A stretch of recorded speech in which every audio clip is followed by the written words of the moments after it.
Good morning. How are you doing today, Dan? Good, Arrow. How are you? Absolutely fantastic. This conversation is happening at the right time because what happened yesterday with Biden and the loan things that are going on. What can we do for the everyday average person if our president and the court system can't get along? Well, that's going to continue for a while, unfortunately. Look, what we can do is recognize that this country has a problem with debt. Yes. So if we take college debt, which is what you're referring to, 44 million Americans have $1.7 trillion in debt. And so you can debate whether the policy was fair or not fair. But here's what you can't debate. 40% of the people that have that debt are not paying it because they can't. And unfortunately, when you have college debt, you cannot declare bankruptcy. So it stays with you forever. When you get college debt and you're not able to pay it, you can't get a credit score. You can't rent an apartment. You can't buy a car. You can't become part of the economy. It adds to mental health issues. So what the show Going From Broke is about, and it was conceived by executive producer Ashton Kutcher as an entertaining and informative way to help people understand that how to get out of debt. And so there are practical tips and tricks in the show that help you understand how money works, how money can work for you with compound interest or against you with the high interest rates that are going up now due to inflation. So we deal with individuals, young people with $80,000 in debt, married couples with $800,000 in debt. And it's real, and it affects mental health. And the show really is designed to help people understand that you can become the CEO of your own life by first acknowledging you have a problem with money. But look, money's embarrassing. People are afraid to talk about it. Yep. You shouldn't be. Everybody to your left and everybody to your right is struggling with money. Even your Instagram friends that look like they're super rich and having a blast are probably living beyond their means. So if you got a problem, watch the show and we'll help you get out of it. One of the things that I do with your show on Crackle is the fact that I will sit there with an open tablet and a pen because I'm taking notes. And yes, there's entertainment value to it. You want to see the victory that people are going to move through and stuff like that. But you share so many important tips on how we can work it on our side of the flat screen. Yes. And so there are tips and tricks on how to do it. They're not only built into the show, but they're shown on graphs and charts so you can actually see how it all works. And this year, we've actually added a new feature where you're able to text in your own financial question, and one of our financial experts will get back to you. And so the goal here is really to help people.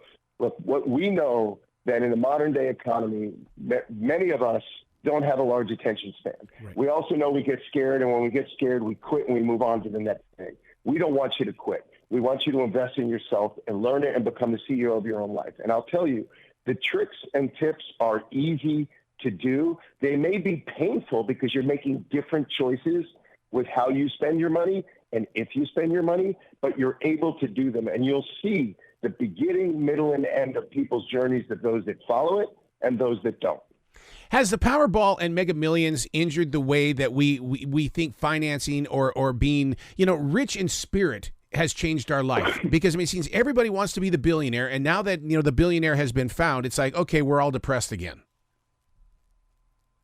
Yeah, look, has it? Of course, Powerball, the internet, the rise of stocks for the last 15 years. I mean, this generation doesn't realize that you can lose money until the last year, right? So, this generation has never had an interest rate until now, and so. Hey, it was really cheap to buy a house, and then all of a sudden you're paying 6-7% interest rate in the house. You're like, holy crap, I'm going to lose the house.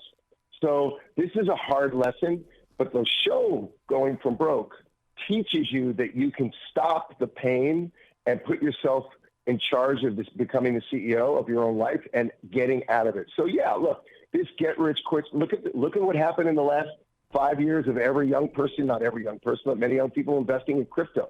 How'd that happen? It just blew up, right? Yeah.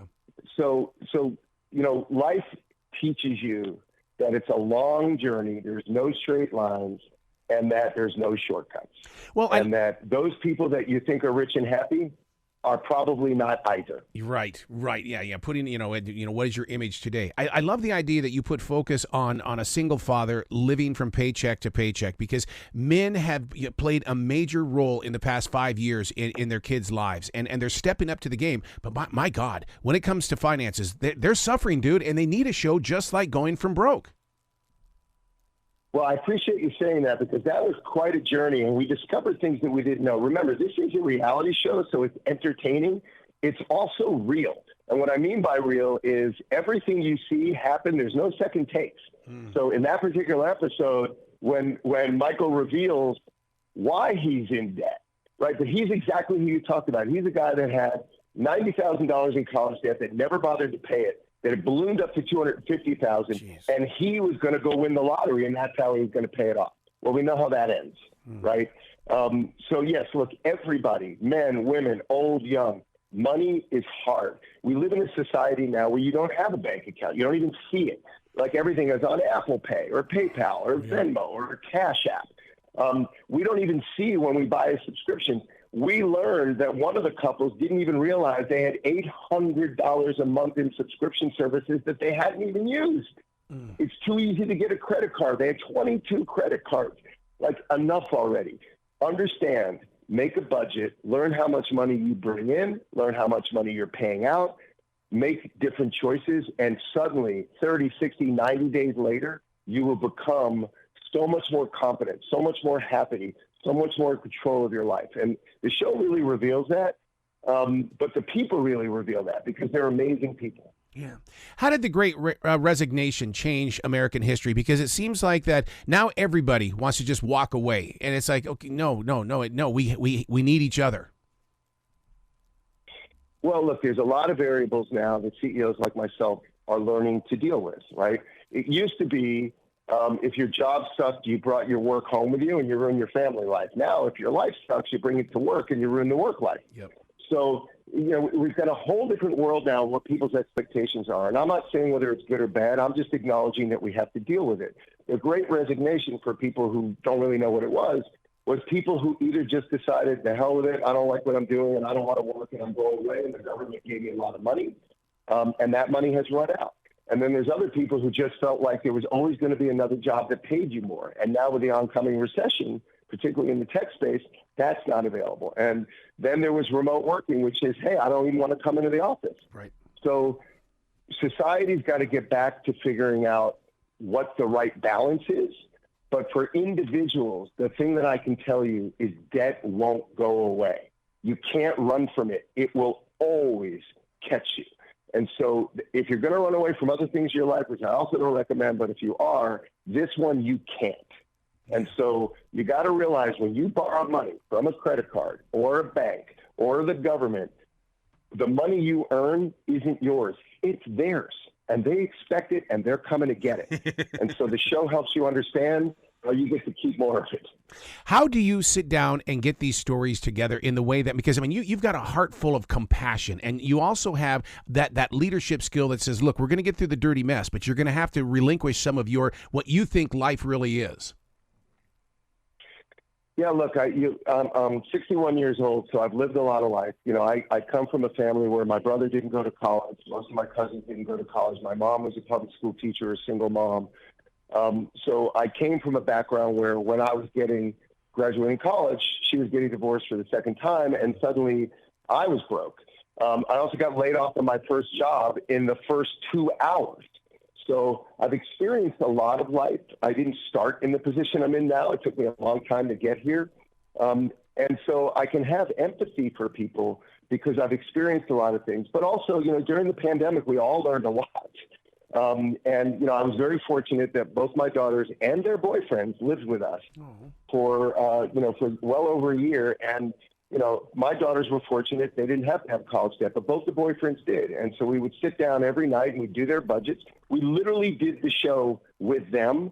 And both of them, by the end of the pandemic, were able to pay down almost all of their college debt. And one of them lost his job and then got a better job. So I experienced it in my own home. And look, if you like people, I'm the product of the American dream. I had grandparents that were immigrants. I had a mom that was a single mom that raised 2 boys. I've been married for 34 years. I have 2 daughters. I got a Chihuahua. Yes, I'm a CEO, but I didn't start life as a CEO. And so if you care about people and you believe this country is an amazing country, which I do and Tanya does, and Ashton Kutcher, who created the show, does, we believe that you are in control of more things in your life than you take control over. And money can be helpful in getting you out of mental health issues, out of imposter syndrome issues, out of lack of confidence issues. So we really focused on the one thing that you can control more than you control. And it works. Wow. You got to come back to this show anytime in the future. The door is always going to be open for you, Dan. Well, thank you so much for having me. I really appreciated your questions, and I hope people watch the show. It's on Crackle, streaming for free. Of course, we put it on a free streaming service because you're broke. You be brilliant today, okay, sir? Thank you, my friend. You too.